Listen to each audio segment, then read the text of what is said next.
Vamos a abordar ahora la atención de Alfredo.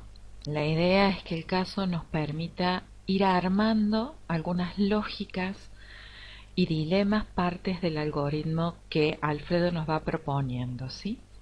En esa dinámica, entonces, vamos a iniciar con su historia, ¿sí? Con su epicrisis. Es un paciente de 42 años, trabajador metalúrgico, derivado del otorrinolaringólogo por presentar un acúfeno permanente en oído derecho.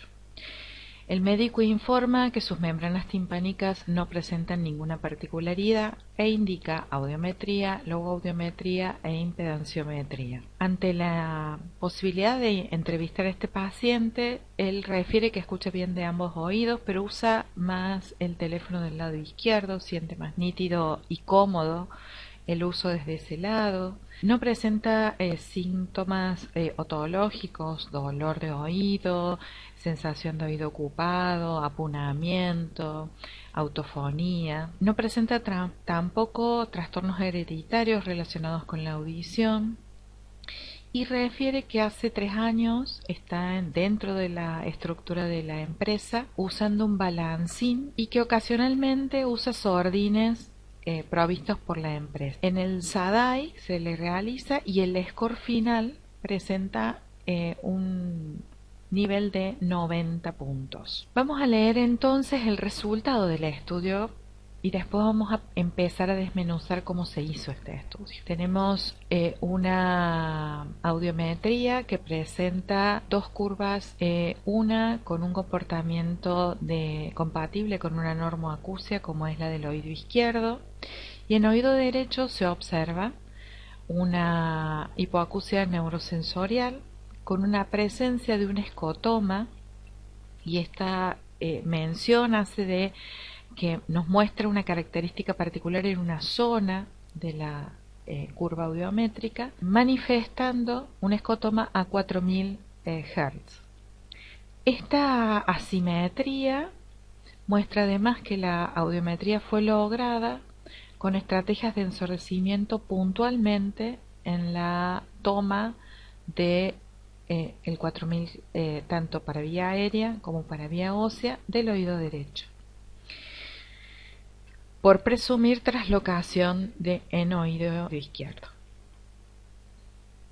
Entonces comenzamos el testeo de Alfredo como para ir pensando este resultado, cómo fue construido. Se empieza ante la posibilidad y la oferta que él hace de uso de teléfono más de un lado que del otro. Se empieza a tomar entonces los umbrales de vía aérea en oído izquierdo. Se toman esos umbrales, posteriormente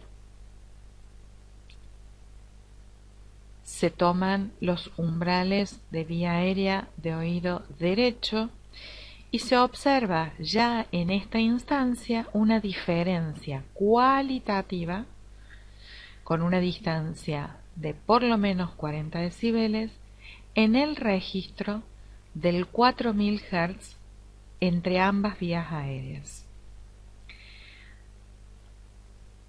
Se realiza posteriormente un Weber en donde se encuentra un Weber indiferente en 250 y en 500, indiferente pero lateralizado o más fuerte hacia el oído izquierdo en 1000, en 2000 lateralizado a oído izquierdo y en 4000 lateralizado a oído izquierdo.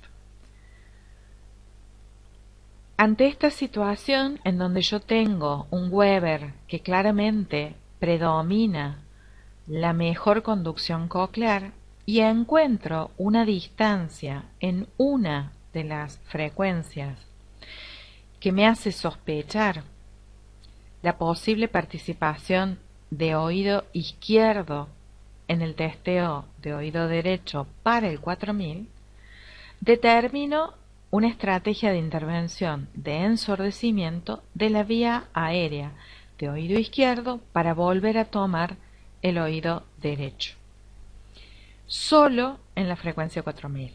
Entonces, ¿qué voy a proceder a hacer? Voy a volver a ponerle los auriculares al paciente ¿sí?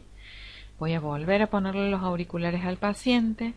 Le voy a ofrecer el ensordecimiento en oído izquierdo a 20 decibeles, es decir, del umbral tonal sumo 10 decibeles y voy a pasar 50 decibeles, que fue la supuesta respuesta que me dio oído derecho, para confirmar si era participación, porque la distancia ya era grande, del oído derecho, o era propia de... Al ponerle 20 decibeles en oído izquierdo de ensordecimiento y al ofrecerle 50 decibeles en oído derecho, el paciente, al aplicar la estrategia de ensordecimiento, refiere que sigue escuchando el tono pulsado de 4000 en el oído derecho. Suave, pero lo sigue escuchando. Subo de estos 20 decibeles dinámicamente 5 decibeles más para ver si persiste la presencia de este umbral o desaparece. Si desaparece, estoy adelante de un umbral sombra. Si persiste, estoy cercana al umbral tonal. Pongo 25 decibeles de ensordecimiento y el paciente refiere que permanece el umbral tonal de 50 decibeles en el oído derecho. Recuerden que tenemos que hacer 3 incrementos para dar garantía de que ese umbral es real, no es sombra.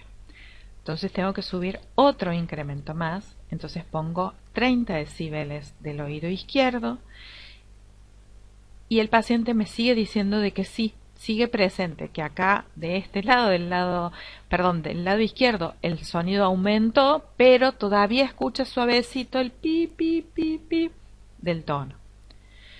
Para asegurarme, puedo subir 5 decibeles más, 35 decibeles de ensordecimiento, y el paciente me sigue diciendo que ese tono que yo le estoy pasando en oído derecho está sonando todavía. Con eso confirmo que el umbral real para la vía aérea de 4000 Hz es 50 decibeles, a pesar de que la diferencia podía llegar a presuponer que era una curva sombra por participación del otro oído. Pero al haber intervenido con una técnica de ensordecimiento dinámica, el paciente me confirma que es el umbral real. Posteriormente, entonces, paso a la toma de las vías óseas. Tomo entonces las vías óseas del oído en donde el Weber me indicó que había una mejor conducción coclear y confirmo que están casi acompañando las vías aéreas en el caso de oído izquierdo.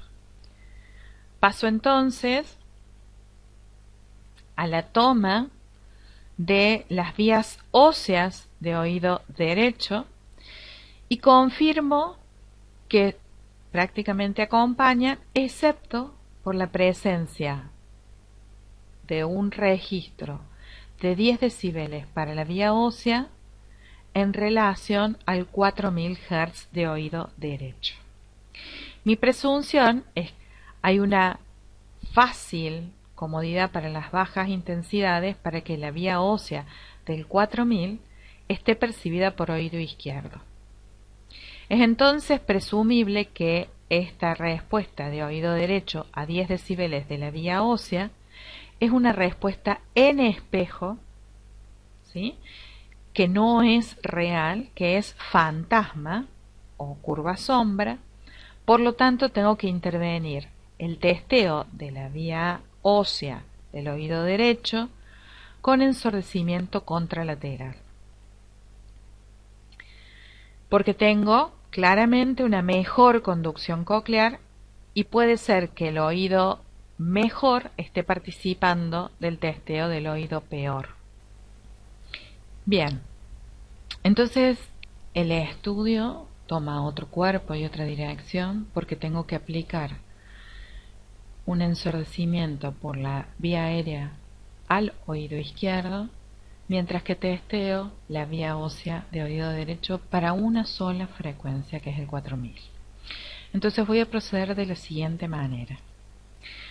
Voy a aplicar 10 decibeles de tono test, tono prueba o disparador en la vía ósea de oído derecho y voy a aplicar ensordecimiento contralateral por la vía aérea de 20 decibeles.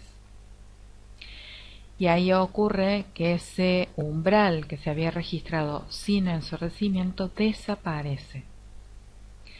Subo el tono test a 15 decibeles, manteniendo el mismo umbral propuesto en el ensordecimiento, y el tono test no aparece.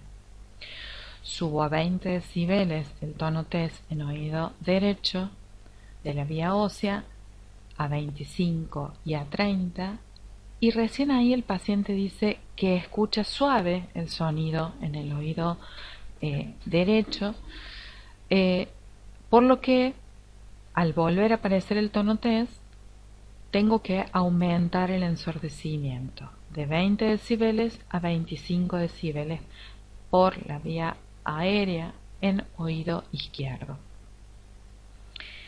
Al provocar ese incremento, el tono test vuelve a desaparecer de la detección del sonido. Quiere decir que todavía no llegué al umbral real del paciente. Sigo en la participación posible del oído izquierdo en el testeo de oído derecho. Entonces vuelvo a incrementar a 35 decibeles el tono test y el paciente me dice que sí, lo percibe. Con lo cual yo tengo que aumentar la intensidad del ensordecimiento. Al aumentarla, el tono test desaparece nuevamente. Sigo consecutivamente de esa manera hasta llegar a un tono test de 50 decibeles que el paciente refiere que está presente y que al aumentarle, incluso con los incrementos de 45 decibeles de ensordecimiento, 50, 55 y hasta 60 decibeles de ensordecimiento, el tono test permanece en la detección del paciente en el umbral de la vía ósea de oído derecho. Quiere decir que es un umbral real. Pese al aumento casi de 4 intensidades de ensordecimiento, el tono real se registra estable y permanece dentro de la detección.